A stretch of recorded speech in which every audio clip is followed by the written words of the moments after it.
你好，欢迎收看《新闻面对面》，我是谢仲。来，一看我给你介绍今天要请到的特别来宾，左边第一位康社社立法委员林俊宪，大家好；资深媒体人陈东豪，大家好；战略专家林廷辉，大家好；右边为你邀请到桃园市议员林涛，五哥好，大家好；资深媒体人邵逸夫，大家好；财经专家徐清煌。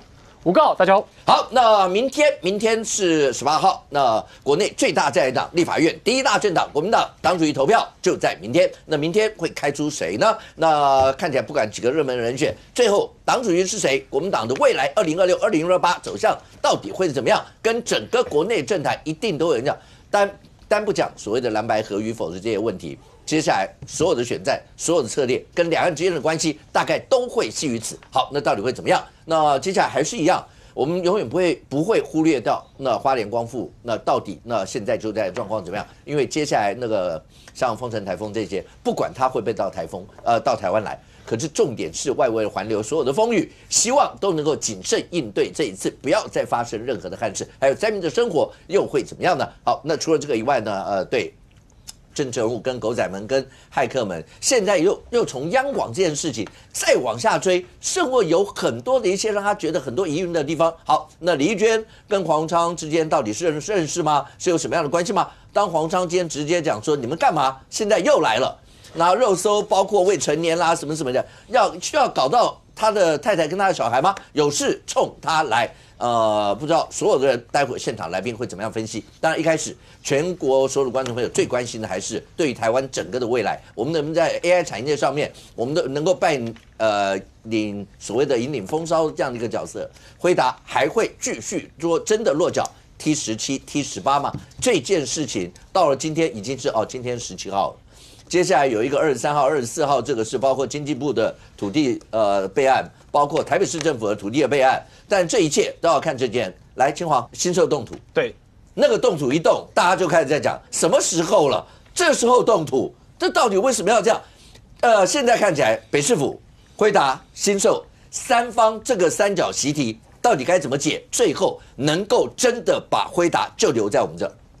这个我先这样讲哦，这个辉达、北市科啊，就辉达跟这个北市科、星光人寿，然后跟这个北市府这三方的关系啦。北市府、星光跟辉达这三方的关系，现在进入了这个我们讲说。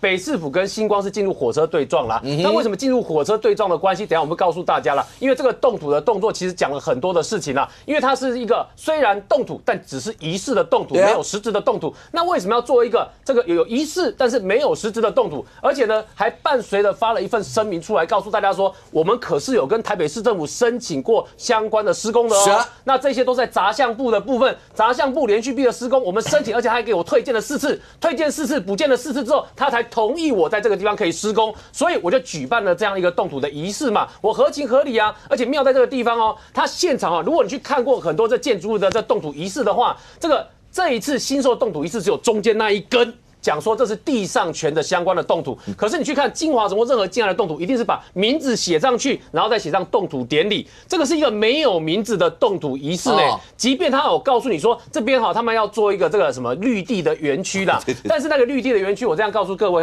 这个地方呢，其实这个讲说要做5栋A 级的A 级的办公大楼这件事情其实已经是调整过了啦。最早星光人寿跟台北市政府2021年10月拿到 T17、T18 这块土地的时候，他们最原始的讲法是要做2栋大楼，一高一低。高的那一栋大楼比较大概 T17、T18 这边找个地方做比较高的，另外一个比较低的是他们的精神象征，为了做成纺锤状的建筑。那为什么要做成纺锤状的建筑？因为整个星光集团从吴火狮老先生创办以来，就是做布起家的，所以做布起家的，到后来他的星光纺织、星光河鲜，所以他要用纺锤状作为集团的象征的代表。所以这是最原始的设计哦。请问你在这一次这个星光告诉你的设计里面，你还有听到纺锤这2个字吗？没有嘛，讲了一个绿地空间出来嘛。对不起，全名那个在上面有叫星光水岸森林园区。星光水岸森林园区，他们发新闻稿写的啊。对，星光水岸森林园区。对啊，所以你可以看到新售这一次讲的跟最原始在吴东进时期在规划的，其实已经是完全2个不同的概念了。所以呢。这个开始要讲进来，就是说到底为什么会进到现在我们说的好。之前让大家理解的就是这个北市府怕有图利的问题嘛，你如果直接把地上权从新售直接转到那个辉达去的话，这里面中间的价差，这个辉达付给这个新售的话，这里面不管100亿也好，40亿也好，这里面有价差的问题的话，会有被他认为有图利的问题。但是对于新售来讲，新售现在背后接手要并购它的是台新金嘛，那等于说对这一些领导层来讲，如果我没有处理好的话，我会有背信的问题嘛，一边不想面对图利，一边不想面对背信，所以双方卡在这个地方。但是为什么我说这件事情已经进入到火车对撞的状况？因为呢，大家开始出招了嘛。在我们上次跟大家分析完5个那一集之后，你有没有注意到北市府是隔天出招北市府是隔天由副市长李四川主动丢出来要解约这个题目出来那要解约这个题目一丢出来的话呢，双方就正式进入那个短兵相接的阶段了嘛。为什么？当你说要解约的时候呢，那个新售这个地方，他就告诉你说目前我没有违约的状况所以呢，你看我现在我也要动工然后计划我也有计划然后我就要动工，我也有跟你申请我不是没有申请这个。在新售的声明里面写说，他们是今年6月开始了这个4次跟市府申请，然后同时要符合补件的要求，在10月9号的时候，就上个礼拜的时候拿到台北市政府发给他的杂项的核准，所以等于说新售告诉你，我都有按照你的申请来然后所以我即便要施工，我也是按照你的申请来那这个案子呢，当初你市政府跟我签约也还是我的而且台新这次等于在发这声明的还在讲了一件事情他讲了几件事情来。他第一个，他其实讲得很清楚嘛。这个案子呢，各位可以回想这是2021年当时的新售跟北市府拿到的案子，2021年的10月的时候，2021年10月，所以呢，大家在争执说没有施工的那3年是2022年、2023年跟2024年这3年的时间，新售你拿到没有施工？那当然我们知道他没有施工原因，很大的原因是因为。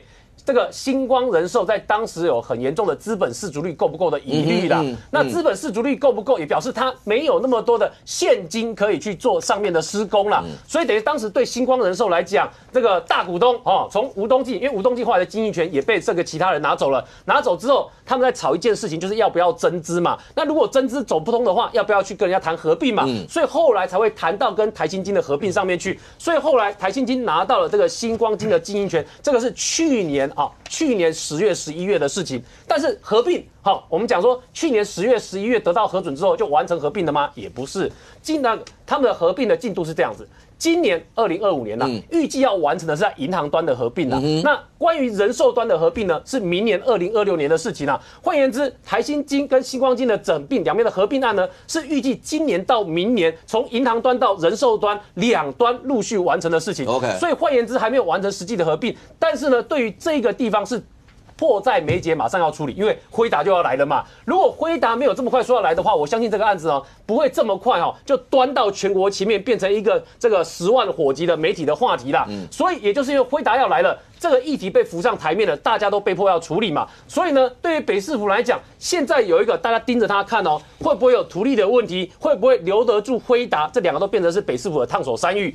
那你要不图利，然后又要留得住辉达，对北市府来讲有2个大红线在前面。可是对于星光金来讲，或是对台新金来说呢，第一个这块土地。这是前面星光人寿做的事情嘛？那如果他有任何的弊案弊端的话因为一直有这个相关的检讨说，这个之前北市府在处理 T16、T17、T18这3块土地的时候，你们怎么会这么夸张 ？T16要人家投资计划书 ，T17、T18告诉人家可以免投资计划书，结果这一免。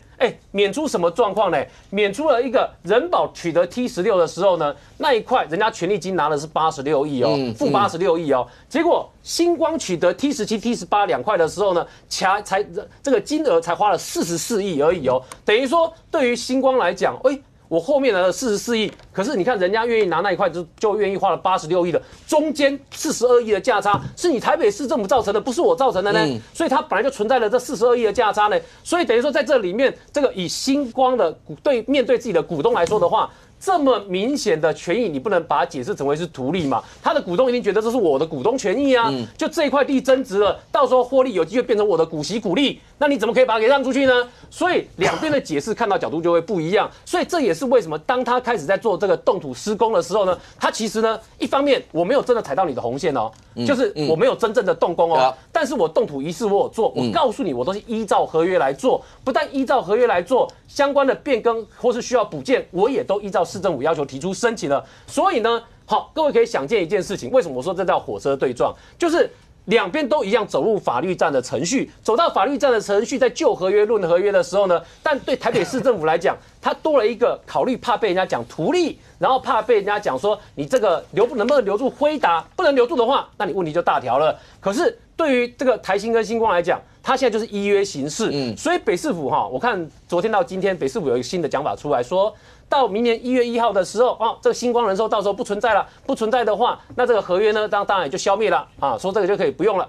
可是你知道这个讲法其实很有趣的是，你如果是台金星光金的话，你的做法一定是去做相关的假处分嘛，你做了假处分，辉达就没办法马上进来，所以呢，又卡到一件事情哦，就是今天大家如果走到最极端的法律程序去的话，辉达无法马上进来，就变成一个魔咒会套在蒋万安跟台北市政府身上。所以呢，这个火车对撞的态势哦，有人开玩笑用一个方式形容啦，叫做星光动土啦。星光动土呢，然后呢，现在是这个要叫什么呢？星光动土，然后麻烦留给北市府。那到底是不是真的这个状况呢？恐怕要由北市府自己去判断啦。就如何在这个星光跟这个辉达两边谈定的架构之下，然后在法律上面能不能让态势上去做一个解套的动作？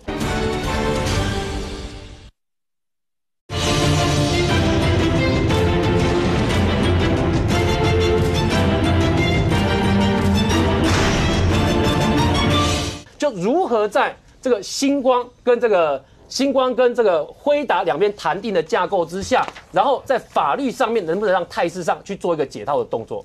现在看起来的话，刚才其实青黄有讲到一个时间上的问题，因为时间不等人，对，一路在往下走。我前几天有在节目里讲，如果到了年底，如果大家真的要启动，真的如果北市府要启动，就是依照合约，因为你们心经病完以后，我本来就告诉你不同意，那我就告诉你我解约，强制收回。那星光如果真的动用到法律战，假处分下去，如果过，那事情真的大条，那就事情大家就慢慢无情。辉达，我为什么要坐在家里等你们呢？那我是在跟时间赛跑，那我也要找地方。好，那如果假处分不过，那当然对台北市政府有利。的重点是，大家要在这个节骨眼上这样弄嘛？可是这所有的事情到现在，上空你可不可以告诉我，第一个？对，那星光在16号的时候，他们举办这个叫打造一个星光水岸森林园区嘛。可是这个动土，某种程度你不可能自己夯不啷当我就动了。刚才青黄讲，我一切都照规定啊，我所有东西我都有跟市府申请哦。这个过程当中，好，这个过程当中呢，我们党的市议员，那林秀儿说，新寿今年6月30号向市府申请杂项执照，建管处在市府跟新寿谈判过程当中，10月8号、9号就上礼拜。10月8号、9号发照，而且没有回报蒋万安跟李四川，他觉得市府的螺丝是不是松了满地，让新寿有了操作的空间。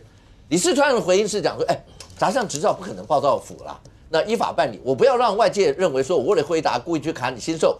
可是他说他也不知道杂项执照申请完，然后没有申报开工，反而举办开工，他不晓得你到底为什么要这样，因为这整件事情，你这个时间上面来讲已经这么久了，为什么在最近？就在大家吵得这么沸沸扬扬之后，你突然之间崩着来了一个动土仪式。虽然说好，我不会让外界要认为故意卡，但说实话，我如果不发那个杂项这些，你也不会动。你不动对我来说，某种程度也比较好，因为那个视觉效果。你想想看，那个动土仪式一下来，甚或有人就直接讲：好，你看宣战来了，哦，你看对撞来了，现在就变成这个样了。当然，清宫的总经理说这不是挑衅，那我就认为他就是挑衅嘛。你觉得就是挑衅？第一个，新寿要什么？新寿要的是那一片土地上面不要建筑物，他们要自己规划自己盖。你说辉达吧？啊，辉达嘛，对，他要自己盖嘛。那新寿要什么？新寿要钱嘛。市政府要什么？合理解约，避免图利嘛。这是三方的角色嘛。那大家都在问说啊，你4年多5年，你那一片土地摆在那边空的长杂草，怎么样都不动，怎么样，然后你莫名其妙就要个100亿，怎么样？大家都觉得不合理嘛。那我现在就摆一个动工摆在那边，那为什么说你动工就是挑衅嘛？因为你有杂项执照没有错，但你没有申请开工啊。你没有申请开工，你就弄了一个典礼。那你不是跟我挑衅吗？那辉达看了，我只是要土地，你给我动工。那你是在告诉我速度要快吗？那辉达我是不是要逼市政府了？快，人家要动工了。你不要跟我开玩笑，我要这一块地啊。所以他们就变成星光人寿，他动土干嘛？我就认为在逼迫双方还兼挑衅嘛，那一直跟你说，我没有跟你要市政府，我没有跟你市政府要钱，当然你是跟辉达要钱啊，最终只是你要钱的来源是哪里嘛？你就是要钱嘛，这就没什么好谈的嘛。那你要做这个动作挑衅，那大家就回过来想你开工申请没申请，你动这个做什么？你就告诉别人，你是要告诉市政府说，我新市上典礼办开工申请我会递进去你准不准？你要不要准？就是我到目前为止我还是地上权人对啊，我照着规矩走我还没解约嘛，对啊，5年内你要动工嘛，那我要动工我动嘛，你要不要给？市政府会很麻烦，就是万一我真的就这样搞下去了对啊，我就对动啊。蒋万安你受得了吗？台北市你受得了吗？如果真的变这样，因为如果真的辉达，万一，其实我一直觉得，当然大家都觉得最后也许不会搞这样，可是万一真的搞这样，你受不了，你一定受不了嘛？受不了，当然受不了，因为最简单的一件事情就是说，辉达是不是台湾普遍人民希望留在台湾的问题？一定是这样嘛？对啊，如果这个事情不成，新寿也不会太好过了。蒋万安也不会太好过了。如果不是在台北的话，蒋万安绝对不是太好过了，对不对？那就讲最白一点的话，国库署不是已经把2块土地那个简介译成英文吗？对啊。那2块土地，一个就是松南，一个就新北的那个林口嘛，也就 A9 那一块地嘛。那你说，如果经济部或是台北市政府拿出另外2块地，真的密集跟辉达谈，辉达不抗拒的话，新寿会怎么样？新寿会怎么样？所以你又变成大家就在这一个环节里面角力嘛。这像不像人家讲那个 chicken game 的那种？就是啊，就是大家在谁在最后那一刻方向盘转，就看谁转。新寿你看着办吧。我国库署我已经弄完了，我可能24号就会提出新的土地，开始密集谈。然后密集谈的时候跟辉达谈，你讲白一点，为了辉达要留下来。其实每一个市政府，你辉达开什么条件，只要不涉及到图利，我都可以答应了。现在多少？高雄，桃园也有人讲，也有啊，新北也有，新北A9、嘉义什么都在争对，全台每个地方都抢。那当然还有台南，对，好，还有台南。当然辉达有辉达的顾虑点嘛，他选地点也不是说你给我就要嘛，他有选地的考量嘛。那选地的考量，辉达也不会因为说你提供了2块土地，我就勉强用一用，当然也不会嘛。那大家就开始密集谈，当拿到国库署或是那个函里面推荐其他地方的时候，开始跟辉达密集谈的时候，新寿要怎么办？新寿要不要被逼的妥协？被逼的妥协，所以他现在就是大家在比角力嘛，我挑衅你，我逼你，然后这边大家想尽办法，就是逼来逼去嘛。当然，辉达的第一选择还是 T17、18嘛。那就看你新寿要不要妥协。如果真的这样看起来的话，现在看起来这是3国旗。这个3国旗下来的话，大家各自有筹码、有角力，然后看谁要先。但问题来，尹涛，第一个，吴思瑶委员是直接讲，新寿大动作就是不把台北市府放眼里，要把蒋万安当空气，那要不就是北市府你完全在状况外。那经济部长已经直接讲，因为已经盘点出其他几个备案土地，如果17、18真的破局，会提供给辉达。刚刚讲到，包括新北产业园区啦，包括松南营区啦，很多这几个地方。而且这个时候是说什么？各位还记得吗？那时候我在讲，是因为辉达又有发函给经济部，然后讲说，那你们还有没有其他一些的备案？辉达当然是讲，我如果要是摆明了告诉你，我只想娶女，那也许你的态度会很高。那我如果告诉你没关系，你其他地方也让我选，好，那经济部也已经提，而且说要在24号，那这个地方，那他们也把它翻好了。这个事情，当然如果辉达跟新售之间，他说这是要企业之间协调。经济不会去介入，不过一定会将辉达海外总部留在台湾，有没有注意到？他没有跟你说我一定会把它留在台北，我一定会留在台湾。如果最后留在台湾，当然不在台北，林涛对蒋万安、川博如果还要去选新北，这都是大打击，不是吗？是五哥，可是辉达想在台北嘛？当然嘛，但有一个问题，如果辉达选新北呢？对，辉达还是希望他在台北，否则桃园、新北我们都可以提供很大块土地，我们非常欢迎来创新中心或是总部都可以。可是看起来辉达黄仁勋这个总裁他是希望还是在台北来做个总部，未来可能在厂创中心或其他的我们讲的供应链，可能在其他县市是有可能的。今天稍早之前我去跟这个我们桃园一个船厂转型成一个台大的新创的团队，他抓着我说 ，NVIDIA 如果这一次没办法留在台湾，他们这些做新创的人、做 AI、做这些新的人会很失望。就他们只是失望吗？就是他们是桃园的团队，可是，在台北他们都觉得就是说，你如果没有让他留在台湾，对他们是一个重击，对台湾的产业的是重击。所以我必须要讲几件事情哦。新售，我刚才同意上公刚才说法，新售的昨天早上的那个记者会戴个墨镜啊，那个财团的形象，对那个财团的形象啊，他讲了3点事情，完全没有帮新售加分啊。他讲说不是挑衅，是合作伙伴，没有开战，不会要人民的纳税钱。这3个人民都不信。这3个事情讲完，人民都觉得你在做反方向，你还戴个墨镜在那边。这什么形象嘛？然后连播那么久，没有讲出任何一个对 NVIDIA 设立比较正向的方向。再来我要讲就是新售是在 T17、18上面疑似要来做动土的典礼啦这根本是在太岁头上动土啦。你觉得他就是要给台北市政府难看吗？对，然后其实太岁也不是台北市政府，是全台湾的人民你今天如果让 NVIDIA， 因为NVIDIA 如果这一次因为这些土地跟政治经济的关系而离开，你全民公敌。新售绝对是全民公敌啦，你们不要混了啦，不要在台湾混了啦，全台湾人都是在盯这件事情嘛。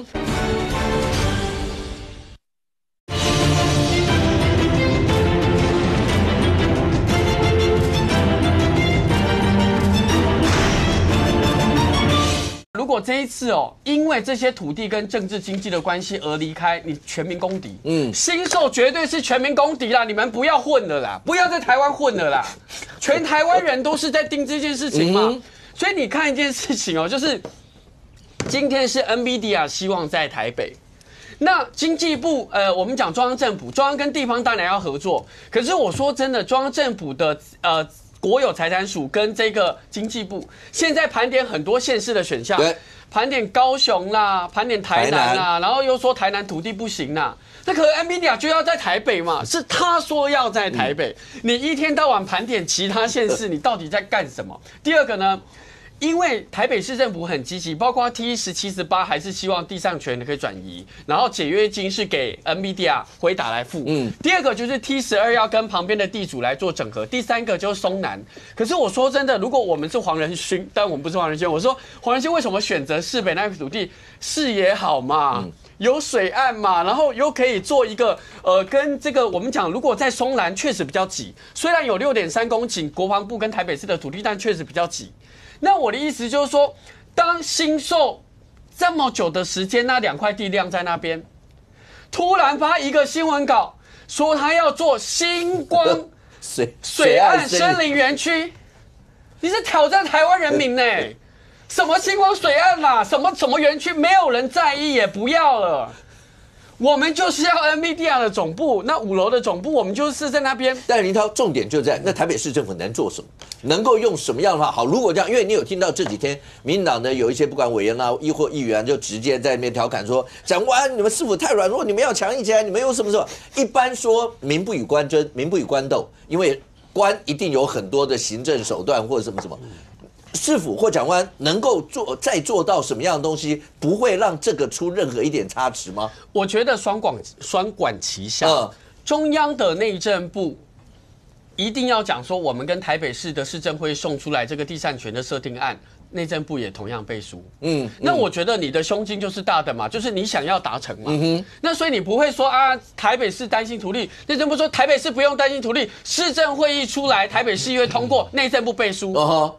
那我觉得中央这一块就是法规这块解决。第二个呢，台北市现在大家在讲说，刚才青王哥提到台新跟这个星光要合并的过程中，合约是不是要重新签订，或是旧有的合约怎么样进行？我觉得这个部分是台北市要努力的。可是如果有中央的内政部告诉你说，如果我跟你签订你之前的签订的合约是失效，然后我们重签设定权重新设定之后，内政部也背书，那绝对可以成的。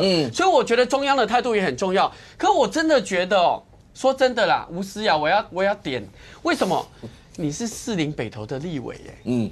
那你出来骂蒋万安，我告诉你，你还不是士林北投的立委而已耶，你是民进党政策会的执行长，然后你今天出来讲说蒋万安不行啦，你什么东西没有做，但请问你是士林北投的立委，你为台北市、为士林北投的市民做了什么？你有没有去压着内政部说你就支持台北市的方案，让 NVIDIA 下来？你没有讲哦。然后呢，你从头到尾没有在民进党政策会的角度提出有价值的建议，你一天到晚只想着今天2026的民进党选对会怎么办？台北市找不到人，要找苗博雅。还是提名你吴思瑶，还是吴怡农要选？您满脑子是这种政治的事情。我认为到现在为止，如果吴思瑶再继续用这个论调的话，大家搞不好会把中央的坑跟他的坑合在一起检验。军宣委，现在看起来，因为台南也有在要争这一块。刚刚讲到，包括经济部长都已经说了，我们备案已经有准备了。也就是说，万一发生了什么事的话，至少一定要把它留在台湾。而这整个过程，包括蒋万安蒋市府，因为有人讲说，那他动土，人家动土，然后他到台南去看洛农啊，就是关系相关这样一些的产业。换一个角度讲，会不会蒋万安蒋市府其实他老神在的原因，是因为我心里有谱，没关系，让子弹这样的飞，最后一定就还是在这，我就让你吴思瑶说话，我就让你们骂一骂，没关系，最后还是这样，会是这样吗？可是中间这一段。所谓何来？大家都一直以为这件事情就确定就是 T17、18，就是在这地方啦。那这最近这一阵为什么要搞这出戏？我觉得这个事情要圆满解决，就是让各方都赢。对，台北市甚至新售也不会受伤啊，国家也不会受伤，那就是辉达到台南，到我们台南。这样，你这样讲，万安会不会说台北市府会受伤？不是啊，不台北市就跟新售谈不好嘛。但是辉达并没有离开台湾，还是选择到台南，到我们台南来。台南也不可以吗？台南也准备好了，台南比较好，因为台南南科的产值已经大于竹科而且相关半导体的上下游产业链，新北哪有啊？就在台南最完整，而且台南找那块地就在台南高铁站旁边。交通也方便。他又是他们的，他想要机场，台南机场也在旁边。谢谢。桃园有航空城，很好。台南又是黄仁勋的老家。对，黄仁勋跟他台南的。你今天是来帮台南在招商，台积电就在竹科啊，那我们竹北也可以抢一抢啊。台积电也在南科嘞。对啊，台积电也在台南嘛。就这样是最圆满的啊。不过话说回来哈，当然。他已经那个辉达已经说我要带 T17、18嘛，T17、18嘛。那 T17、18现在上面就是有新售，那当然是台北市政府要解决。当然，那台北市政府要解决，以目前新售的态度来看，你不给他强势一点，他怎么？你觉得不够强势？当然不够强势嘛。第一个，新售为什么就用那个动土点？新售没讲错，他不会要纳税人的钱，但是他要辉达的钱。辉达有钱嘛？另外，所以他才故意创造他的价值，什么价值呢？就是水岸什么什么是啊，水岸星光水岸森林园一区，听就是很贵嘛，你钱要拿多一点嘛。那总不能说啊，这棵一个寸草不生星光空地啊，不可能，对不对？所以把它描述的未来的产值很高哦，水岸森林花园区，它这个就是一种商业谈判嘛，只是啊，有没有时间呐？有没有时间的压力？第一个，你台北市政府也很清楚合约上嘛。这个地是台北市政府的地，台北市政府是跟新受签约的。当然这个是地方政府的事情嘛。那你地方政府一定要先解决你契约的问题。那新受不能，新受要转让，一定要把土地归还给台北市。就是双方合意解约嘛。所以李世川才一直讲。啊，新受你要来回文说你要合意解约，就你的条件开出来嘛。对，合意解约你要补偿金大概要多少？大家这两天讲什么5到8万5到8亿啊，类似这些，这个跟你听那个107亿天差地别啊。对，但李世川喊了这么多次，新受没有公文来呀？那新受不给你公文，表示说他所谓的合意解约，他其实是要调高他的行情。新受也要看一下风向的。基本上，如果商业谈判的话，新受也没有错嘛。生意人就是贪心啊，不然呢？对你被他拿到这个，他怎么可能随随便便就放弃？而且要接手的买家，不是一般人呢。辉达这么大一只恐龙，辉受当然想发财啊，新受当然想发财啊。对，那你台北市政府如果要让他们两边去谈，你也可以促成啊。你就说好，新受你要钱，那多少嘛？大家谈。啊，那如果台北市政府现在的态度就是要新受完全就弃械投降，新受一定不干。对啊，他们就跟你讲，我有背信的风险啊，我有100万股东新受也不是普通的家伙，这是柯文哲副总统的候选人的财团啊，这个是民众党副总统的财团那当然也有一定的政治势力嘛。所以你现在搞到这里的话，除非你要让新受死了心，台北市政府了，你要说你要是现在啊。不赶快谈，到时候可能你们要到一点点，或者你什么都没有。这个其实是行政权。基本上哦，新受一定怕市政府了。第一个，他怕后来真的辉达跑掉了，他什么都没。第二个，你如果惹毛了市政府，他未来整个开发计划，这个很麻烦。可不可以请问一下，那如果要是未来你说好，假设你是台北市长或什么，碰到像这样的话，你觉得要出什么狠招或怎么做？这个基本上台面上归台面上，他一定是要跟新受讲清楚，私下撂狠话，要不你什么都没。你刚刚有提到嘛，就 chicken 啊，对啊，那就 chicken game 啊，一定是啊，不然你什么都没，一定是撂狠话，就是我台北市政府一定一步不退，大家碰碰看。那你要开发，你要开发看看，他盖那个什么水岸森林花园，这个很麻烦，这个整个过程你市政府随便给你卡一卡，给弄一弄，你这么麻烦啊，所以建商一定是建商开发商都最怕市政府，所以行政权是超大一惊死人啦，他要逼新受就范不是没条件的，但是新受你如果一开就让100多亿，这个第一个对台北市政府，就算辉达接受。台北市政府也不会接受，蒋万安也有一点，他也会受伤啊，对不对？你等于帮助新受去恐吓勒索那个辉达，所以这个商业谈判基本上就是钱的问题嘛，那多少钱而已啦，新受在那边演来演去的就爱挤嘛，所以这个在台面上不可能谈出一个价嘛？你觉得这个一定是台面下去谈的？你觉得到目前为止，对蒋万安对北市府，目前大家讨论成这样，有没有伤？时间压力当然在蒋万安身上你在拖嘛，你拖你就是无能啊，你也不到出力。那到时候如果辉达去选择别的地方，辉达是放心，他不会离开台湾的。他为什么选择台湾？他不是选择台北，他选择的是台湾。台湾有相关的上下游产业链、供应链，供应链在这里，研究人才在这里，台积电在这里，还有台湾的基础建设。坦白讲，他如果到亚洲来，没有比台湾更好。电最便宜的，土地也相对最便宜的。你就生意的角度来看，放心的，辉达不会离开台湾，而且他公布的不是一个什么亚洲分公司，亚洲总部，它就是一个它的一个总公司啦。所以他选择台湾，他就不会离开台湾，只是他到哪个城市的问题而已啦。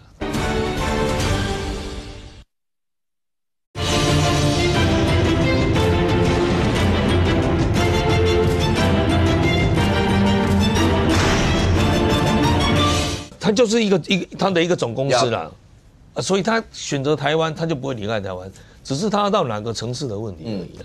对不对？台北不要，我看他很快应该就会公布台南。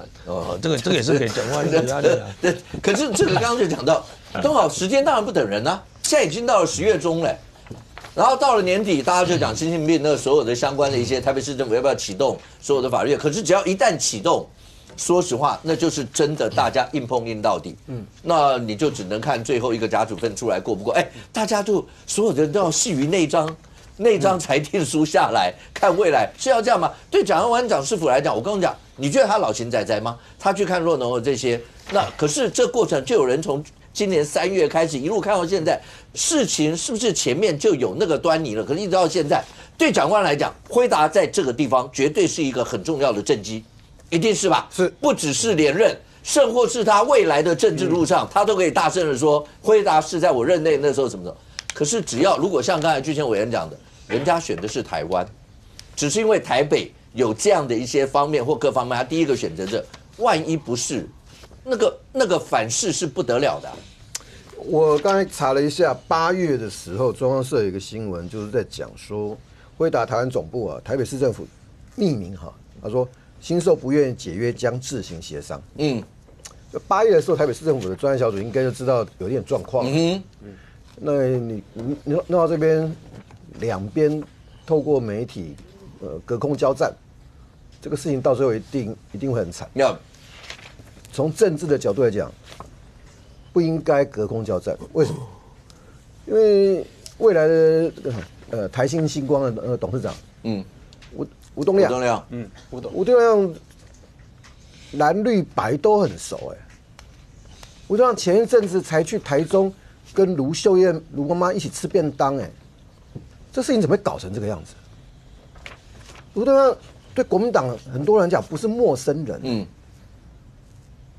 林维俊那个总经理，对国民党里面很多人不是陌生人，不是陌生到什么程度？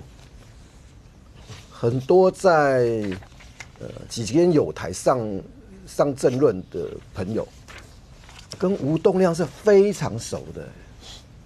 有些现在在新北或台北市政府担任公职的人，跟吴东亮是非常熟的呀。当然，柯市府的时候他也很熟，蔡英文时代也很熟。怎么这个事情可以搞成这样？为什么？我不懂，我也不懂。蒋万安蒋市长这个时候应该怎么样？你要先让气氛和缓过来嘛。也许可以先打个电话嘛，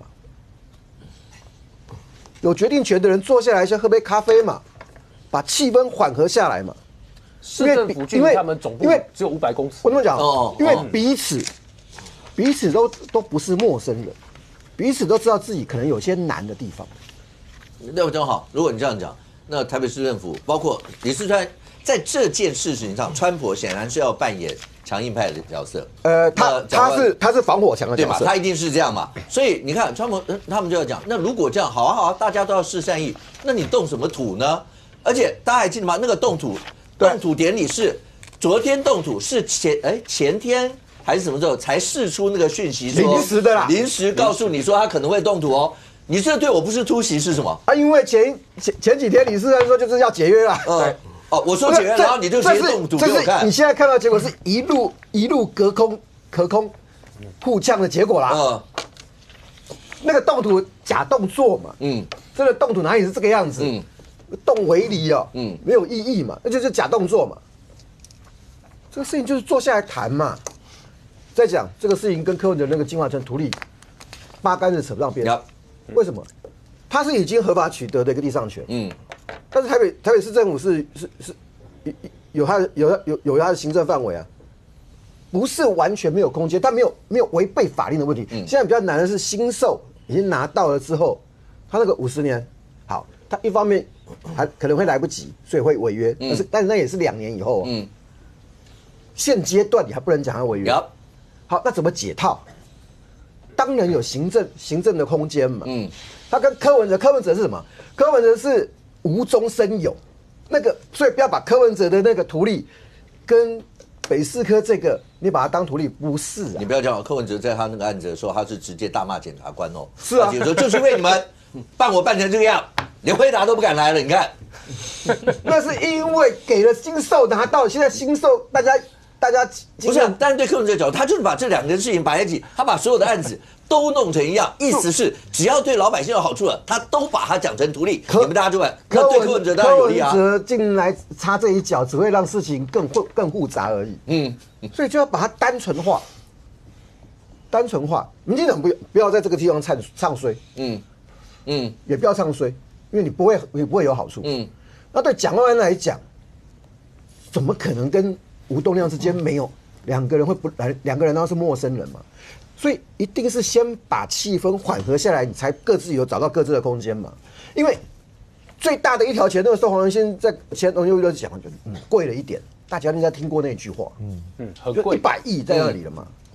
跟100亿50年或者47，或者是你再算一下，扣掉前面已经2年多了，摊成47年了，1年也就2亿多了。租金嘛，那一块地1年2亿多，不一定说很贵哦，因为但是它合约50年保障，所以对新售来讲，你要知道它的难处是什么。但是你搞到隔空对战，就有一件事情，最后被迫对撞的时候怎么办？法院见，法院见，等法院搞定的时候，不管是有没有假处分这些，辉达要等嘛，辉达如果不等。第一个输家是谁？蒋万安。第二个输家才会是中央政府。第一个输家一定是蒋万安。因为他是第一线。签约的主体当时是台北市政府。虽然是柯文哲时代留下来，所以这个事情的处理方式，诉诸法律是最笨的。但成为对大家都知道，你只要一路走上法律的，对，那如果真的诉诸法律，等到法律战结束了以后。可能对于辉达来讲的话，海外的总部早就已经盖好了，人家大概早就已经开始或者人家嫌麻烦，我干嘛碰这块地？怎么那么麻烦？现在是买方市场嘛，我讲白一点啦，对辉达就是个买方市场啦，就是大家都要抢我的这块。可是现在大家为什么要把它搞到这么拧、这么复杂成这样？对，如果走法律战的话，我觉得是3输了。当然台北市政府一定输嘛，新售大概也输了哈，那台湾人民也大概也输了哈。那问题是说，如果今天新售是扮演一个把辉达推出台北市的一个推手呢？假设如果像昨天蒋万安到台南去帮辉达看地嘞，假设你这样林德听了会受不了，我要怎么会去帮他看地？这不是笑话，我会在桃园。这不是笑话，为什么？为什么？因为本来柯文哲那个 T17、T18的那个案子，大家都讨论了非常久了，不是吗？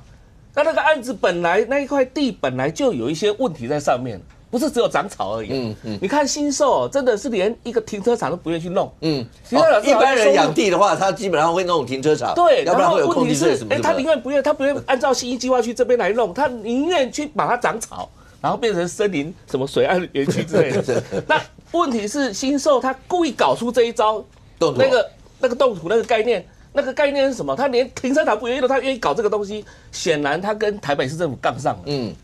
他也不要去跟台北市政府和解了。这件事情来讲，如果走法律的话，就走到底，我就跟你玩。但为什么要跟蒋万安玩？因为太过分了嘛。他觉得蒋万安太过分了嘛？什么意思啊？蒋万安做了什么事？就是没有做什么事，太过分。这段就是没有做什么事。这段为什么你不知道会发生什么事？因为你知道吗？很多的。企业家跟政府之间的这种恩怨是长期以来一直累积下来。吴家，过往来讲，我们也想一想，台新基要并张颖基并不下去，对不对？今天是吴东亮出来了，吴东金跟吴东亮哪一个决策会比较凶狠一点？吴家这几个兄弟啦，对不对？当然，我们台湾国际法学会以前的常务理事是吴东升了，那他至少有博士学位。那吴东亮、吴东进来讲，现在是吴东亮在当家了。那所以呢，你。蒋万安，你作为台北市政府，你未来想选总统的，你要不要跟这些大佬好好的大家坐下来聊一聊？要怎么去处理这事情？你很难国民党内部也你很难想象。象过程当中没有这一段。所以我跟你说，一定会有这一段吧？大家一定都有很多像这样的方式啊。走的路线跟马英九走路线是一样的，什么路线？就是不沾锅。哦，我不想去扯了这个事情，所以一直叫李四川去处理这个事情。好，问题是李四川是什么出身的？土木工程出身的，他是政治学出身的吗？他有政治谈判的这种经验吗？他愿意跟企业家去做这种 bargain 的这个概念吗？谈判来讲的话是互相交换筹码的呢。你今天要我这个东西，然后你去砍高啊，然后你去把辉达过来，辉达不知道吗？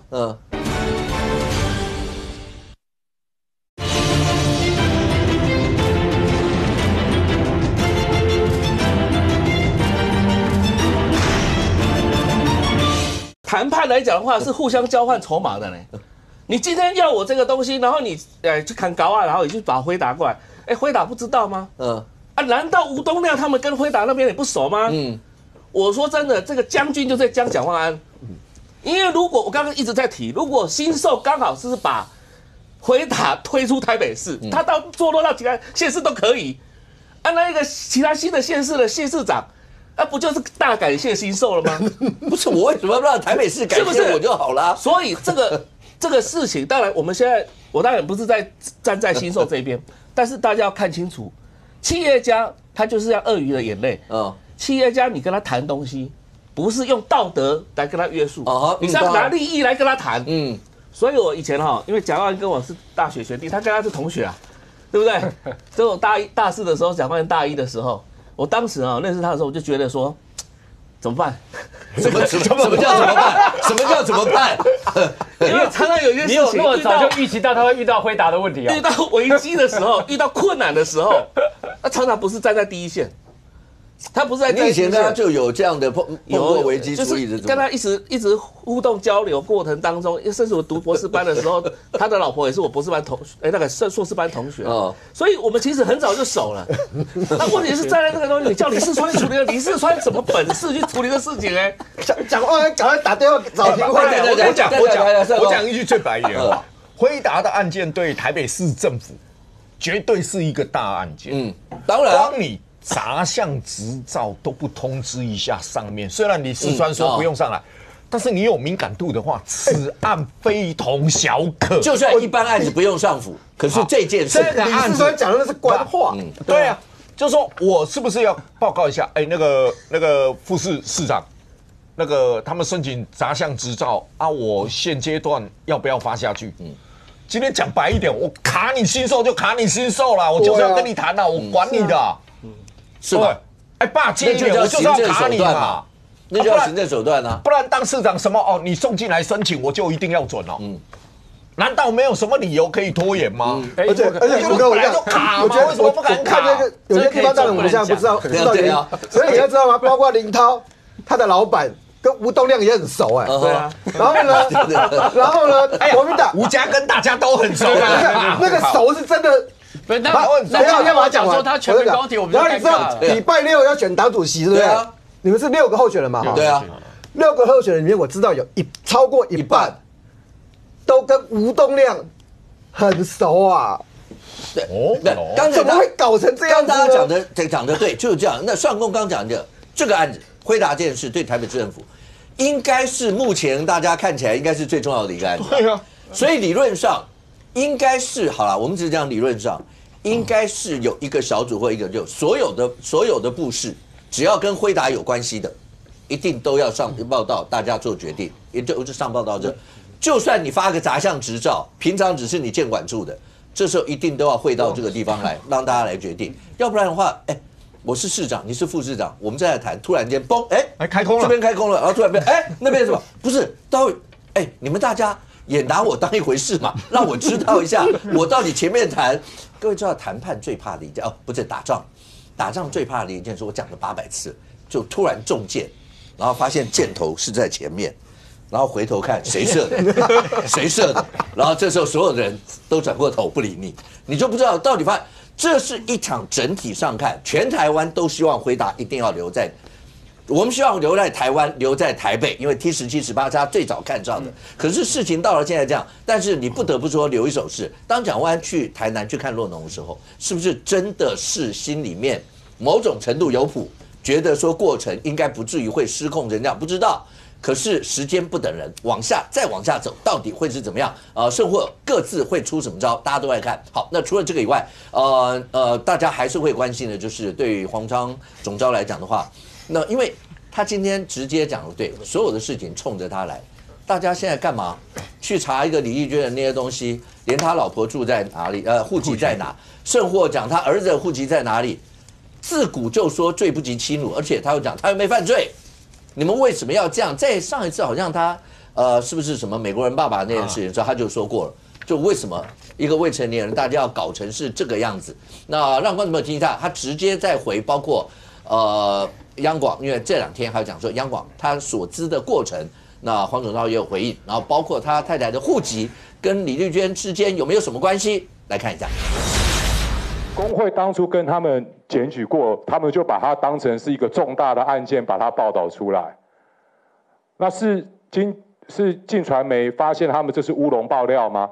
人家要跟我检举，那我检举就要查证啊，当然要索知啊。为了要抹红，无所不用其极啊，无所不用其极啊。我从养狗仔到骇客的首领，现在已经变成中共的特工啊。我老天啊，镜传媒有完没完啊？够了没有啊？够了没有啊？第一个，针对在政治上面的攻击，冲着我来，搞到我的太太，搞到我的小孩，还扯到我小孩未成年小孩的就学，有完没完啊？可不可以有一点基本的新闻伦理啊？可以这样搞啊？我做了什么违法的事情，冲着我来，讲清楚啊！我已经讲过了啦。想要借由提问的方式来回避自己侵害各自违法的事实，我没有那么笨，我不会随之起舞。我说这种人会有法律责任收拾他。我言尽于此。来，建仁委，我直接请教一下，有没有听到黄鸿章讲？干嘛这样？有事就冲着他来，啊，包括要用什么问的方式，要泄露个资，查小孩，查他太太，要搞成是这个样子吗？就为了查一个李丽娟、那凯斯，还有所有这些事情，是这样吗？不是，就是说你政治人物既然像黄国昌这么有影响力，你绝对是会受到高度检验。因为黄国昌以前就是这么样对待别人。你以前怎么去？你那些狗仔照片资料怎么来？对不对？所以你今天当黄国昌遇到这些事情，其实他并没有回答了。是啊，对不对？他没有回答你。他们其实没有回答。他没有跟你讲说他太太的户籍到底是不是在李娟呢？那李娟认不认识？然后包括他没有回答这些，他只是说你们凭什么？那不冲着他，有什么东西就冲着他，干嘛要去找那些小孩或者他太太？对。那你太太为什么在李丽娟的户籍所在地？这个他也没有回答。那你觉得他需要回答正面回答这些事情？不，就是大家质疑是你这个嘛？那你不回答这个事情，当然一定会继续烧下去嘛。那根据上公他们的分析是说，当黄国昌的反应是这样子的时候，就表示猜对了啊，就表示那你为什么不讲别人？因为我前几天都有看你的 YouTube 啊，他说那你质疑黄国昌的点，如果他的回答是像这样你就是说问 A 答 B 啦然后就开始乱骂人，就表示说可能踩到痛处。不过事实真相我们不晓得啦，但是这个事情。你不管你就法律上了哈，如果或者是道德的质疑，我觉得黄国昌都不怕了。为什么不怕？因为政治人物其实最怕的是所谓的贪污罪了。或者是女性这一块。那你这种质疑他养狗仔的钱哪里来？对黄国昌不会受伤，为什么？因为他的小草不会因为这样离开他了。就算查境外资金。说有没有涉及到用反渗透法查境外资金，或是大家讲央广这件事情有没有涉及到两岸之间？当然他就直接讲，对，现在你们已经把大家媒体已经把它搞成从什么狗仔什么骇客头，现在变成中共特工搞成。可是即便是这种质疑，你觉得对他第一个我也不回答你啊，你问这些我也不回答。那法律侦办要很长时间的，就算法律侦办了，也是司法迫害嘛。对不对？连馆长都可以讲司法迫害，对不对？所以这些完全不会动摇他在他粉丝就是小草的心目中的地位，这是他最重视的。如果小草们这些对于他你们这些指控啊，这些小草们根本不在乎，黄国昌根本不会怕你。你说他钱哪里来？小草说为了要打击万恶的民进党，当然要搞钱啊。他们也会接受黄国昌所有的解释。OK， 其实黄国昌最怕的一点，就应该是，那你为什么要泄露柯文哲的太太啊？去看房子的事。这个事情其实他最怕的是他跟柯文哲的关系。唯一黄国昌有回应的只有这一点。他怎么回应？他在直播打电话给柯文哲。柯文哲出庭，两个人还演了一趴，他唯一有回应你们的任何指控，只有这个部分。因为这个部分他如果没有处理好，小草就会要黄国昌的命。你竟然敢出卖那个柯 P，听说你以前专门出卖主人，果然，所以黄国昌是只要这一块他处理好，柯文哲不讲话，那他绝对没事了。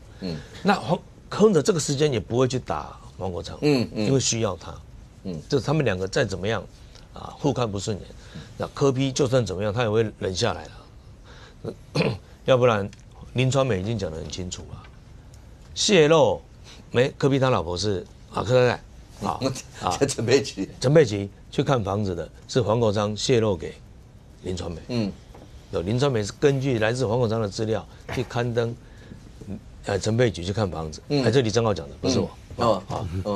对啊，我想林传媒他们有直接这样讲嘛，就李正浩讲的是说林传媒直接讲林传媒的是他泄露给他的，不是说林传媒的那个总编，再去跟台钢的高层，这是李正浩讲说，他在面对台钢高层的时候，他有提出柯文哲的资料，就柯文哲去88会馆被偷拍的资料，还有陈佩琪看房子的这些资料，林传媒都有刊登嘛，是黄国昌给的，所以黄国昌才会在直播的时候打给柯文哲嘛，柯文哲出庭才会赶快去那边跟他演一个一前一后，两个人一笑置之好像两个人高警跟就后根本不受这些谣言的影响，才需要演这一出给大家看嘛。你看他从头到黄国昌只有回复这一块了，真的你公益挤压他来也不差别啊，那你们去查，等你送到法院去来啊。不然还多久对，是那你新闻热度能维持多久？我再撑几天就过去了。可是这整件事情，千王如果真的要是讲刚才黄国昌会直接讲冲着他来，是因为说大家最近有媒体人，包括有一些人直接去连结出来那个李翊娟，海思国际，然后呢，是不是他的太太户籍有没有在那个地方，类似这些，而这个再一路往，但黄国昌其实这件事情也很简单。他如果直接就讲说他太太户籍在那又怎么样呢？就他完全不回应任何有关于这件事情。对，为什么？因为很简单嘛，因为里面已经太多的巧合，因为一件巧合叫做巧合啦，两件巧合叫做偶然巧合啦，三件巧合就绝对不是巧合这么简单的嘛。那为什么我这样讲哈？你去看跟这一次这个所谓的跟拍事件里面，一路到后来的骇客事件，这些有太多的巧合存在啦。而且我们在讲这整件事的时候，请记住我们在讨论的是有一个受害人他去报案，那个受害人叫做王义川，王义川去报案了之后，虽然他得到了一份不起诉处分书，但是里面至少写得很清楚啦，跟他的那四位劳健保都挂在一家公司，而这家公司叫做凯斯国际。所以呢，当大家在谈说，当黄国昌的这些题目他为什么没办法回答的时候，我们要看的是现在在谈的是王一川本案为什么会拉到黄国昌那个地方去嘛？所以真正的关联是他要从这个地方来解释了。你看这一张表其实讲得很清楚了，你最后端其实这些大家看到是有一个受害者叫王一川，他被偷拍了很多天嘛，他去银行到底跟社会公益有什么关系？他也需要被偷拍，这莫名其妙嘛。可是问题在于偷拍他的人，这4个人劳健保都挂在凯斯国际这家公司下面，而凯斯国际的负责人叫做李丽娟。好，这个巧合就从这个地方开始一点一点去盘出来，什么意思呢？这里面的巧合在于说，凯斯国际是一家2021年10月的时候所成立的公司，资本额100万。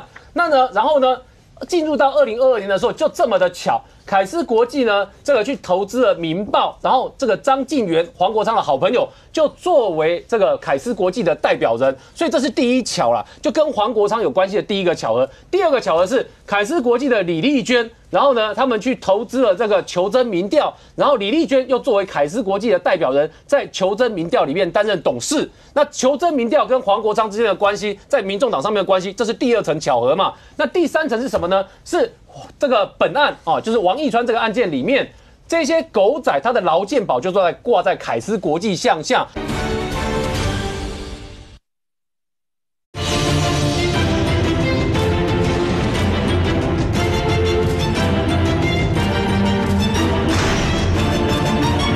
那第3层是什么呢？是这个本案啊，就是王一川这个案件里面，这些狗仔他的劳健保就挂在凯斯国际项下，所以这3件巧合就是我讲的3个巧合在一起的时候，又都跟黄国昌有关系的时候，显然它就不是单纯的巧合这么简单。但为什么现在事情看起来变得更严重？大家会去问到黄国昌的太太的问题嘛？正好他们去查说。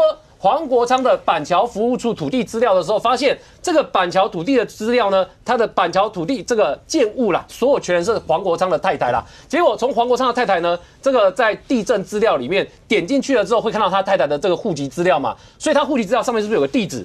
这个地址呢，户籍地址在这个敦化南路啊，台北市大安区敦化南路1段294号，这一栋是白宫大厦啦，这屋龄大概50年啦。这一栋白宫大厦，大家发现说是黄国昌太太登记的户籍所在地。那结果呢？登记户籍所在地在地政资料里面，就是你连进去看了之后，就可以查他的屋主是谁。就这么好巧不巧哈，就刚好发生2件事情。第一个是4叉猫打电话到这一栋的管理员那边去，然后说有中秋礼物要送。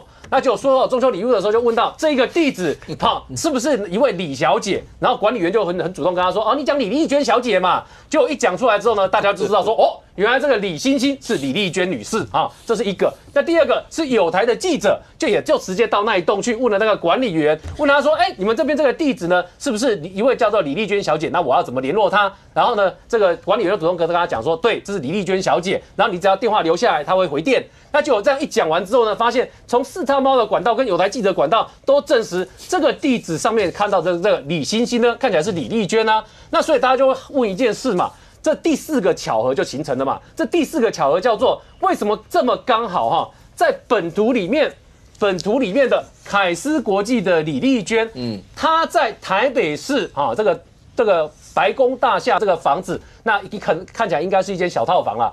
在这个房子里面，怎么这么刚好黄国昌的太太会涉及在这里？而且黄国昌面对媒体在询问他李丽娟跟你是不是姻亲关系的时候，他一直不愿意正面回应讲清楚嘛，他还反呛媒体说谁告诉你们是姻亲关系的嘛？那这一句话呢，如果我是媒体的话，我就会接下去问嘛。如果你说你们不是姻亲关系的话，那为什么你的太太会涉及在李小姐家的地址呢？她已经持有35年这个房子喽。而且以这个黄国昌太太的财力，说实话哈，如果他要涉及啦，他在这周边哦，就敦化大厦、敦化南路1段附近去买房子，我觉得他都买得起。OK， 他不是买不起哦。那为什么要涉及在这个地方？好，那所以呢，这就是变成说，大家在询问的时候，除了这3个巧合之外，又多跑了1个巧合出来，所以这些问题当然会去问黄国昌嘛，就到底凯斯国际跟你有没有关系？因为到目前为止，凯斯国际这些狗仔跟黄国昌的连结是来自于周刊爆料内容里面有一段谈的是赖对话记录里面，黄国昌在告诉这些人收队喽这一段的对话记录嘛，所以发现黄国昌可以指挥这这个挂劳健保在凯斯国际项下的这些狗仔们嘛，然后他的关系是这样形成的嘛，所以呢，这就是为什么大家会拿这件事去问他嘛。所以显然对关键的问题，黄国昌他是不回答的嘛。可是真正大家问黄国昌的问题是，凯斯国际的李丽娟是不是你认识的人嘛？跟你们家是什么关系嘛？而你太太又为什么户籍会放在李丽娟女士的这个地址上面去？这才是大家问黄国昌真正的问题。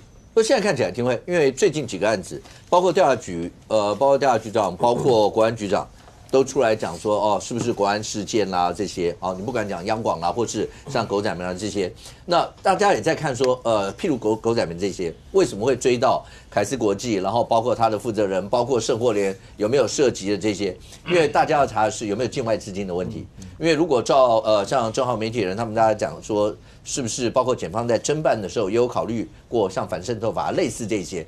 所以一般来讲，好，我们讲这毕竟啦，政治上去，如果真的有人做政治上敌对的一些不要讲敌对太难听，对于其他的政治人物去做跟监，去做所有这些，这跟我们大家来讲是没有办法想象这种，它不是媒体的话，而这整件国安单位面对到像这些，当已经讲到是国安事件的时候，那尤其像查资金所有这些。他们应该会有一套标准的作业吧？当然，它有一个 SOP 哈。但是问题是说今天黄国昌碰到了这个问题了，就是说大家会质疑他说，是不是有可能有一些境外资金进入，而他可能他自己讲的嘛，他可能现在里面讲说是中共特工组的概念哦。那为什么这个事情呢？因为你看央广的事情，因为其实我在央广也有主持一个节目。那我们讲主持的节目，其实有一个主持人突然间就不见了，因为他到上海去之后就被抓起来了，就是复查。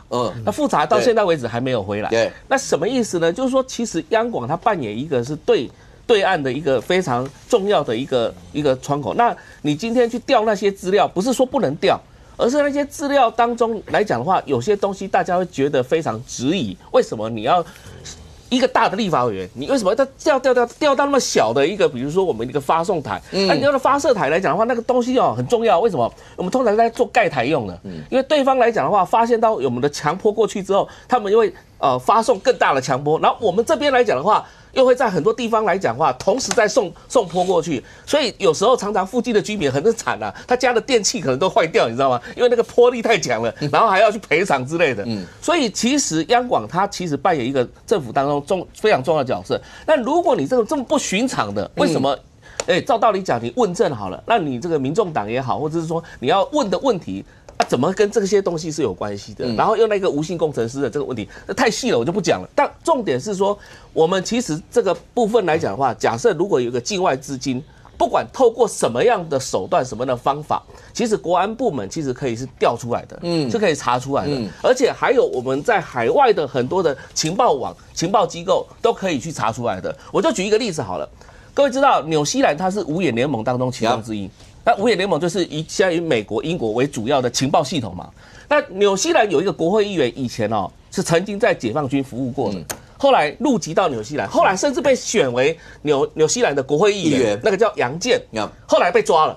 然后被抓的时候，他的那个政党，其实他背后来讲的话，有很多中国商人的资金是用小额捐款的方式当做政治现金进入到这个政党里面去，所以他其实很多东西都合法，都没有问题。问题是什么？问题是他的资金是海外境外的中国商人，然后透过小笔。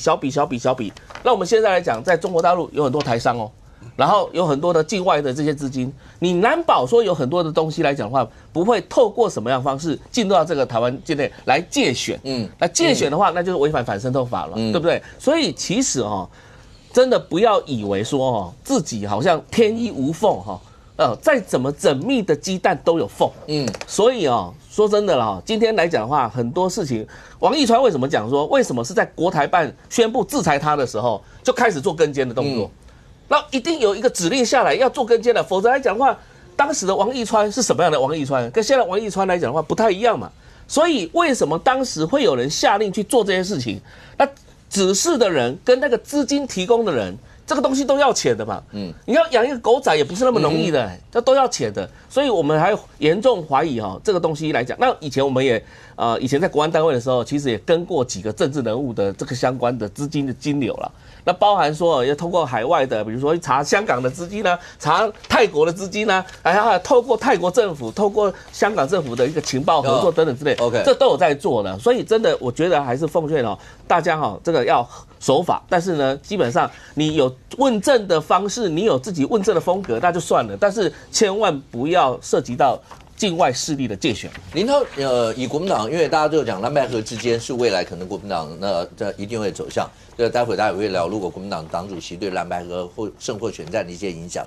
可是单以像黄国昌总统，他面临到就有人质疑狗仔门的，质疑骇客们，他自己都讲到说讲到最后，他都已经快变成老共特工的这些味道。如果以你们跟他们算是合作型的关系来看，你们会怎么样看待这几个案子？你看，像央广也好说这个因为要测试那个到底有没有这个漏洞，然后把那个变成5星级啊，然后呢，现在又有这个现在不是在讲说他有更多，包括在里面设的，你说陈市长的主案，大家就央广他也不懂，就是你是我们的治安人员，为什么你要做一堆像这样的事情？所以你直接去跟你的高层讲完就算了，有漏洞就好了。所以我觉得中间也许牵涉到每一个人他做事的方向，他做事的风格不同。但我必须讲回一件事情：如果这些公众的检验真如外界检验有中共或是境外势力的影子，大可把这个股权或是董监事的资料拿出来检索。可如果他的检验方向是说，今天小孩子的户籍放哪里，然后刚好是什么李丽娟的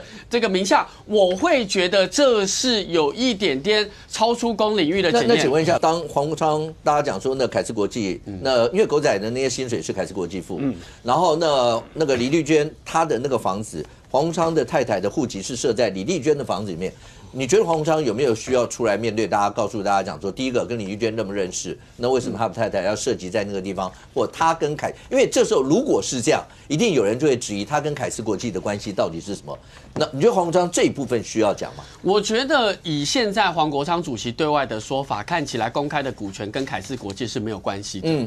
否则在这个这么高度的检验之下，也会抓出他跟凯斯国际的关系。那现在因为没有那个公开董监的资料，所以绕一个线说，那你们的户籍怎么是在同一个户里？因为不认识的人不会把户籍让人家设进来。对，就是说，如果他是一个认识的，可是在这个我们讲工作上没有任何的金流或互动的话，那也是一个层次的防火墙。所以我觉得看最后黄国昌主席怎么针对这一个部分来做他觉得应该交代的部分。来，双哥，我觉得一件事这个媒体的概念，这个比较像在追新闻揭弊，这个比较像。好，为什么找那个李丽娟，然后跟为什么这么说？刚才这一张图刚才讲过了嘛，哈，凯斯国际的负责人叫李丽娟，底下有一个民报媒体叫，当时董事长张敬源是黄国昌的好朋友嘛，哈，然后他是挂凯斯国际的法人。那请问一下，张敬源如何见到陈永新？陈永新是前民报嘛？谁介绍的？是不是你黄国昌？就是啦。哈，对，好。那请问一下，凭什么民报的事情是张敬源又要你介绍去跟陈永新谈？然后谈完了以后，张敬源挂董事长，奇怪，凯斯国际的狗仔里面的劳健保挂在这里，民报的董事长又是你去牵线认识，然后关志宇黄国昌你应该很熟吧？林涛也很熟啊。好，关志宇应该很熟吧？好，林涛最熟了。我很记忆很深刻，当时候在马总统基金会讨论的那个民调，林涛最熟的就是林涛。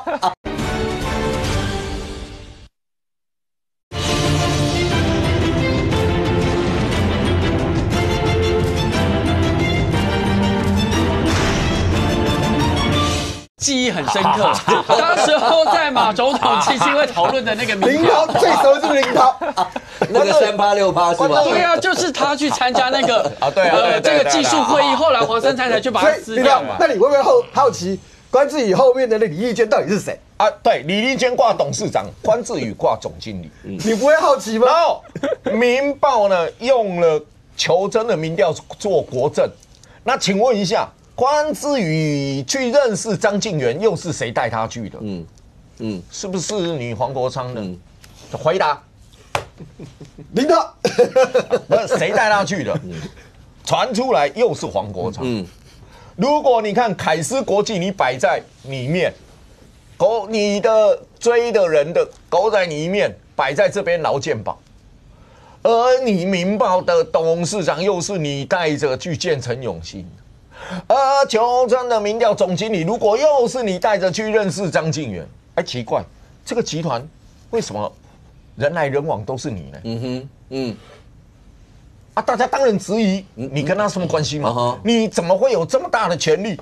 一下子可以带他去见陈永新，一下子可以带他去见，然后这一边又用他的民调等等的问题。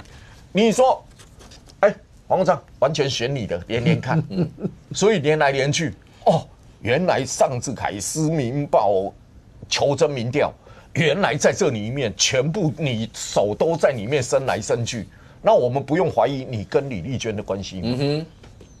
否则你手怎么可以在里面伸来伸去？如果我跟你李丽娟，我跟你一点都不熟，我手可以任由这一家签到那一家，那一家签到那一家吗？所以大家要问啊，你跟他什么关系啊？那人家说你是姻亲，你现场跟我说哪个姻亲？哪个姻亲？现在追到说，不对哦，你老婆的户籍好像挂在他家里面哦。你不要追我老婆，不要追我小孩。我觉得一件事啊，那很清楚啊，那你好好回答问题，大家认清就好了嘛。为什么？就最简单的一句话，你认不认识？好，认识。我老婆挂在那边，因为学区的问题。你回答嘛，有这么难吗？好像不难吧？你是不是美国人爸爸？至于不是，不难吧？那为什么不回答？回答了，我想有很多。回答以后会有什么后患吗？回答以后后患就是，你已经认识请问一下，你有没有投资凯斯国际？你老婆有没有投资凯斯国际？为什么你凯斯国际要帮你养狗仔？你认识？那你们到底为什么帮你？钱真的是他出的吗？反正后面的问题一堆嘛。OK， 后面的问题会一堆嘛，就好像你是不是美国人爸爸？非法肉搜，我老婆很生气，因为不能打完了以后，请问一下，你老婆用什么签证进美国的？因为一般签证进美国只能多少天？你大着肚子去观光的话，你一走进去叫你脱衣服怀孕，他就不让你进去了。你什么签证进去的？他在那边生小孩住哪里？怎么样？那后面的问题会所以就干脆从头就是告诉你说，对，就不回答这些就好了。你后面答完了会有很多问题嘛？那大家就觉得很奇怪一件事嘛。那这一家公司的运作，前面是消费者那个吹哨者那个保护基金会先领钱公益揭弊及吹哨者保护协会，你前面是领这边的薪水，后面可以到凯斯国际挂在那边，你要转就可以转，所以你的狗仔要摆在哪边养，一下这家公司你也可以放，那家公司也可以放。那大家当然要质疑李丽娟跟你的关系嘛。可是现在好来的话，简单的讲，像你刚刚讲，像央广或什么，如果当调查局或是国安局长出来跟你讲说，他们觉得这涉及到国安事件，然后因为好，那接下来就是这2天不是又有什么一堆的，为什么要在里面装程式，要断点，所有这些。可是就算是这样，黄昌就告诉你说，对，你们现在已经把我搞成老共的特工了，是这样。可是这样，刚才像之前我跟你讲，对小草来讲。刚讲的这些一点影响都没有啊！当然呢，对于黄国昌既有支持者，当然不受影响。可能还有一部分国民党支持者也不受影响。因为这几年台湾政治因为流量政治的关系，还有仇恨动员的关系，蓝绿白之间泾渭分明。但是这个社会不是完全由蓝绿白构成的。还有其他的人，他也许不大表态。也有沉默的。那央广的事情，我们先简单讲一下。央广的事情，这个时候要讲说是黄国昌怎么样还有距离。好，那央广的工会，还有这个吴正勋这个工程师，跟黄国昌有没有联络？有，但这个联络跟吴正勋在央广里面搞破坏，还没有等号关系，所以要调查。那他这个破坏不是恶作剧，直接讲不是恶作剧。因为昨天大概有人讲那个重庆勇士那个事情，我再举另外一个例子。9月14号，邱垂正去陆委会主委去美国访问，9月11号央广贴了5星旗。邱垂正去美国访问的时候，美国国会这些一定是问他有关于两岸3地各方面的看法嘛。你人到了美国的时候，人家看你个笑话，你们政府的国家广播公司国家电台被人家贴了一个5星旗，是渗透啊，这就是一个笑话，打脸。好，那你再快看吴敦义做这个动作，他是恶作剧吗？还是什么？需要调查，所以他被交保，本来检察官想羁押，不仅是只有这样子啊，因为他们那个时候刚好有很多事情都是在吴到任，然后5月他到现在也许央广要做出处分，但他原来的身份其实还不算正式职员，还在试用。那他做这些事情，他的主管发生什么事情？因为他是有权的那个工程师。所有的程式这些他都可以，他都可以那个。发生那么久，他的主管不知道啊，这很怪啊。然后他的主管又是因为当过以前工会的理事长，现在是副理事长，就是跟黄国昌那办公室很熟。好，所以这个时候呢，这个无形工程师的定位、定性是什么？内部破坏是内鬼嘛？如果被叫来做潜伏的，叫卧底。希望不要有境外资金，希望不要有境外联系，因为国安局蔡明彦局长昨天在立法院被询的时候讲了一段话，我现在还不知道怎么解读。他说这件事情有一些外部跟外资讯交换还交流，这个怎么会有交流这2个字？好，可是这个事情还是要记得一件事情，现阶段。跟黄国昌作为一个立法委员、台湾民众党主席，你看不到有教唆的事情。这个一定要很清楚。那黄国昌养狗仔跟监政敌，他也许不是法律问题，但是他在政治上面是一个很严肃的课题。OK， 所有的这些接下来呢还会有什么样其他一些发展吗？但是一开始我说我提醒观众朋友，因为今天是17号，明天18号对国内来讲的话，有一个非常重要的选举。虽然你大部分人都没有投票权，因为是国民党党主席选举，国民党党主席选举是党员投票。你看你们30几万党员，33万。这一次的有投票有投票权的党员有缴党费的33万左右。这33万人会决定了国内在野最大政党立法院的第1大政党胜或在2026、2028。那所有未来包括蓝白合之间到底会是怎么样？这个过程当中，上空可不可以先请问一下，目前目前看起来龙争虎斗的这些的状况，包括我们看到国民党几个直辖县市首长，台北蒋万安、新北侯友宜、桃园张善政，全部都跳出来力挺郝龙斌。还有像南投许淑华这些，那你也看到，就有一些包括地方有一个地方的是副议长嘛，就要挺那个郑丽文，甚至还直接讲，如果南投县然后讲说如果是谁郝龙斌他就要退什么这些，就现在而这整件事情到目前，以你所知道的所有的消息那些，什么李乾隆有帮谁站台或什么，现在到底国民党这里面的选举现在状况进行到怎么样？因为明天就要投票了。明年投票嘛，那我所知道啊，大家估票的过程当中，我是有点纳闷，他们怎么估的准不准啊？因为前一段时间大概10月上旬，将近10月8、9号，有人做了一份民调嘛，说郝龙斌赢了这个郑丽文赢郝龙斌9%左右嘛。然后之前当然也有候选人内部做民调，就是说这个郑丽文的民调支持度是这个郝龙斌跟罗志强的加总还要多。好，那隔2天呢，果然有一份民调是这样出现了啊，果然是这样出现。那你看那个领先的幅度，一个49点多，然后另外2个20几，那你领先20，但是双方估票就有趣了。双方估票呢，内部估票我所知道的，他们都估的时候都是3、4千票的来回差距，那大家就很奇怪了，9%也不应该啊，33%投票率如果是5成17万的话，10%是17000啊，9%的话也应该赢3万票嘛，那这一边还赢20%嘞，那大家估票了之后就显得显得好像很保守。第二个，当然郝龙斌希望是在北部上面能够突破。当然，什么叫北部上面能突破？北部的选票。这表示郝龙斌在北部比较弱势吗？这个林涛所属的桃园，郝龙斌比较不乐观。郝龙斌比较不乐观，因为桃园的党员票数很多。OK， 他是党员的票仓啊，桃园是党员票仓。但是在那个地区里面，我们看到了，昨天看到的是邱医生率领了一堆议员都去站郑丽文的台子。那桃园上面可能郝龙斌的优势没什么优势啦。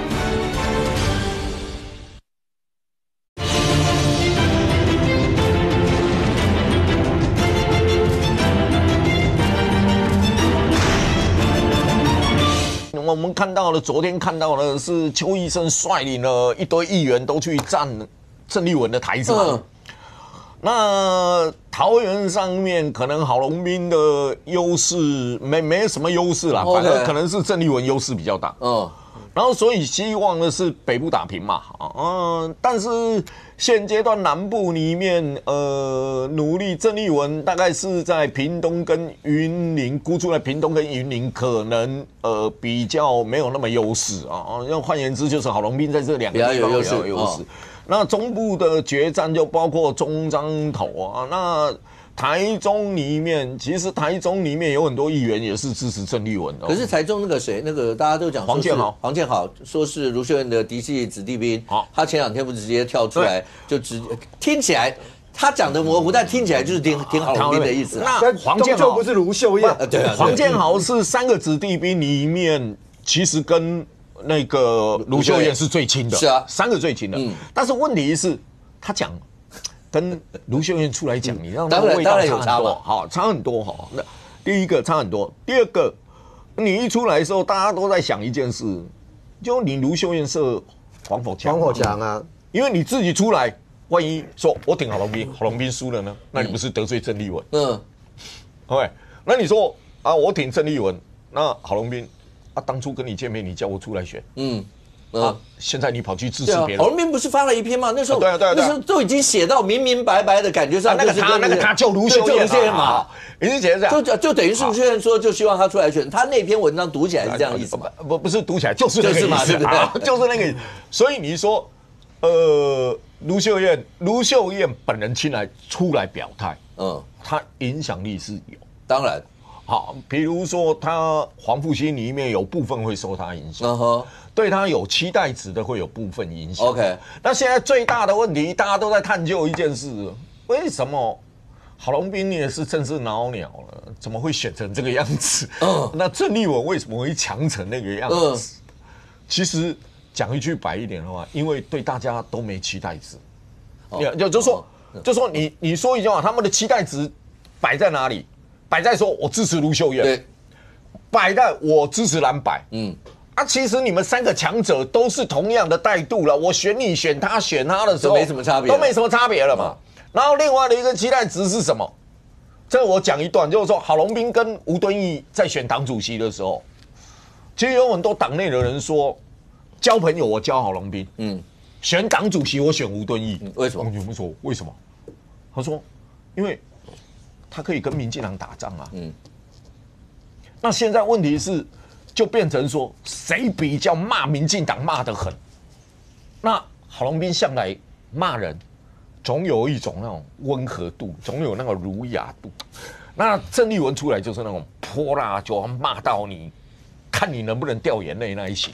他比较能够让国民党里面的基层里面对抗绿营会比较爽一点的那种感觉。OK， 所以你看自主选民很多是郑丽文，黄复兴也分裂，然后正副议长联谊会里面也分裂，大家都分裂了，不像以前那个张亚中，哇，大家危机感了，地方派系正副议长全部集结啊，这一次就不是这样。来，林涛，你们自己会怎么样看待这一次？因为这次的选战选出来的党主席是谁，一定就会对外界来解读。虽然啦，那这些党主席都说要蓝白合，都说讲说不会去选总统，然后就是希望能够当造王造后者。可是党主席是谁？包括言论各方面，一定会大家会把跟两岸之间的关系、对老共的态度与否、对你们未来会不会红统什么，一定都会被摆在一起讨论。你们会怎么看？五哥何先续名，我当然是政策会这个国家这个国民党智库的副执行长，我当然是保持选务的中立。可是我还是可以做一些评价，过去跟未来哦。过去我说真的啦。我也很直白讲，为什么会造成这个选举的混局？因为4年前我也参与全程的选举，4年前是社会关心，党内没有那么热。这一次是社会不关心，党内打得很热，那造成中间有一些裂痕，然后造成大家在论述上其实很极端。那我觉得呢，如果年初某一些地方的大咖不是表达有可能出来竞选，那时候竞选了6、7月。不要说不选了，那怎么会是这样的混局嘞？哎，在讲谁？我其实没有要点名啦，我其实没有要点名，而且我也觉得就是说，其实在这个几个月里面，本来就是在这一次国民党3个政党在台湾3个政党里面，我们这4年努力内造国际两岸轻量化的过程中，我们回到了国人的认同度第一的政党。应该要延续吧，应该要延续这个最好的状态吧，应该走中间蓝吧，应该要马上刚好可以2026提名，2028直接当一个领袖要来竞选2028成一个定局吧？怎么会到现在没有一个可以当统哭的人，让在选举的过程中国民党是选得如此的大家彼此的交锋呢？这我是打一个很大的问号。国民党里面有没有很多人会担心，如果选出来的人选会被外界扣上所谓的跟老共之间的关系太密切的话，对国民党未来2026胜或2028会产生很大的负面影响？我觉得其实因为选前一天我们也改变的能力有限了，可是我觉得身为一个国民党新世代，确实我们有表达忧虑。如果未来的党主席他要当一个强势的党中央、强势的党主席，他就应该走中间的路线，他就应该走两岸的去风险、两岸的交流，那同时也要知道我们党纲的这个反共保台的精神，他要有这样的精神。那中间当然两岸去风险化还是要继续交流。可如果你换另外一个方向，你是走极端的，你是走红统的，你是走这种的路线，我觉得台湾大部分的社会不见得可以接受。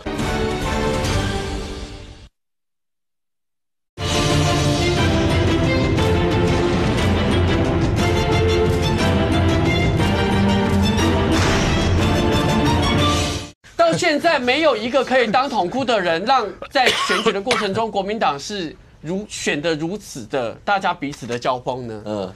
这我是打一个很大的问号。国民党里面有没有很多人会担心，如果选出来的人选会被外界扣上所谓的跟老共之间的关系太密切的话，对国民党未来2026胜或2028会产生很大的负面影响？我觉得其实因为选前一天我们也改变的能力有限了，可是我觉得身为一个国民党新世代，确实我们有表达忧虑。如果未来的党主席他要当一个强势的党中央、强势的党主席，他就应该走中间的路线，他就应该走两岸的去风险、两岸的交流，那同时也要知道我们党纲的这个反共保台的精神，他要有这样的精神。那中间当然两岸去风险化还是要继续交流。可如果你换另外一个方向，你是走极端的，你是走红统的，你是走这种的路线，我觉得台湾大部分的社会不见得可以接受，所以我给一个很大的期待，因为我这样讲完，他还有机会在明天的6点。不管是谁当选，他对外讲说，对我就是要走中间路线。过去选举是选举，我就是要走拥抱全台湾社会，坚持中华民国、坚持台湾的保台路线。那我觉得很好啊。2026的人，大家都会跟你靠在一起。反之，你如果要坚持走极端，抱歉哦，你会有可能是有史以来最弱势的党中央，因为立院党团不会听你的，地方的县市首长跟多席次的县市议员选举也不会听你的，各自选各自的。可是这是我们希望看到的国民党吗？来，军宪委，你不要笑，不，因为我听起来这个很刺激耶。国民党的主席选举，连我都想去投票。你没有缴党费，我没有党，我不党啊。我刚听那个林涛的分析，我是很仔细听的啊。林涛讲的是很有道理。他先痛骂一下卢秀燕嘛。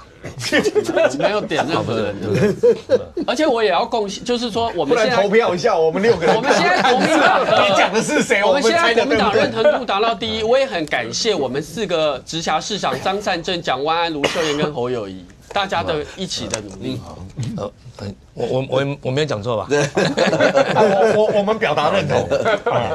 他表达对卢秀燕没有参选的失望，可以这样讲啊。这样讲好听多了。当然也恐吓一下郑丽文啊，说你以后不要乱搞哦，你不要给我亲共红。可是林涛这么重要的核心人物啊，这个在朱立伦主席身边最重要的人啊，他突然间提到郑丽文，叫郑丽文也有路线问题，他表示可能郑丽文真的很有可能当选，对不对？你看你刚林涛就不会讲张亚中，我告诉你，你如果当党主席，你不能怎么样。他从头到尾刚才没有点名啊，维持党务的中立性。但他讲，我知道你很中立，我感觉出来。但是，可是他的忧心可以感觉。我知道，对。但是大家一听就知道你在讲郑丽文。那如果郑丽文真的当选，那台湾的这个就真的就很热闹，在野党，那个前时代力量主席，现在是民众党主席，一个前民进党员，现在是国民党主席，可以插一句话吗？台湾2个政党的党主席全部是新潮流培养出来的。听说你也是哈？民进党现在已经没有派系，民进党这个党主席已经退出新潮流了。但是现在为什么国民党会选成这样子？如果照讲，一定是郝龙斌当选。像我不懂的，我一定说郝龙斌运动算了。当过部长、立委、台北首都市长，他在党内的位阶。然后他的父亲是郝柏村，理论上在军系跟在黄复兴系统应该是有优势。而且国民党内的重要人物几乎都支持郝龙斌。对啊，那怎么可能会输呢？那不可能啊！为什么会让林涛这么忧心呢？我看到这个选举唯一一个变数，造成今天这个选举结果可能让我们意外的，就是赵少康讲的中共介选，共产党的手伸出来，要不然怎么会变这样？所以可见中共对台湾的威胁是不分党派的，任何一个政党都可能受到他的伤害。可是如果真的中共可以手伸进来改变国民党主席的结果，谁来当党主席，等于中共可以影响或指定，那这影响可大了，这有很麻烦的。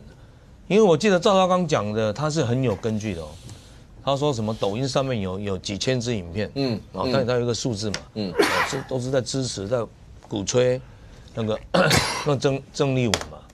所以第一个表示抖音这个工具现在已经严重影响到台湾人的一些视听的判断，它一些假讯息在上面的话，你影响非常严重。其实我觉得抖音更严重的是诈骗，现在都在那里，卖毒啦，卖一些有些东西都在那个地方。如果他在透过到政治的影响力，不是只是散布讯息，而且他竟然可以影响到台湾最大在野党主席，国民党这种百年政党的主席是共产党，可以用这样来影响，哇，那不得了！而且不是我们乱猜啊，国民党内的重量级的赵少康，他都跳出来指控，赵少康为什么跳出来直接跟共产党翻脸？表示他也感受到选情的压力。OK， 我对这个中共介选的说法，我持高度保留的态度。你打脸赵少康，不要打脸，我只是觉得就是说我主动，就是说这些候选人主动提的路线才是我关心的。OK， 当然，其实像赵少康讲说，他也没有点名说是劳共介选，单人介选支持谁或者什么这些，只是他们质疑会有没有所谓的劳共介选这些问题。国民党那百年的政党，国内长期以来的执政党，那这近几年。国民党一直希望再输了3次了吧，总统大选，在这几次以后，2028国民党有没有可能在一起？那眼下的是2026，可是最眼前的是国民党的明天党主席选举。明天党主席选举选出来以后，那到底会是谁？那会把国民党带领到什么一些方向？不管蓝白合或是跟绿营之间的竞逐，未来会怎么样？我们大家拭目以待。非常谢谢现场所有来宾，也非常谢谢观众您的收看，学妹妹，我们明天见，拜拜。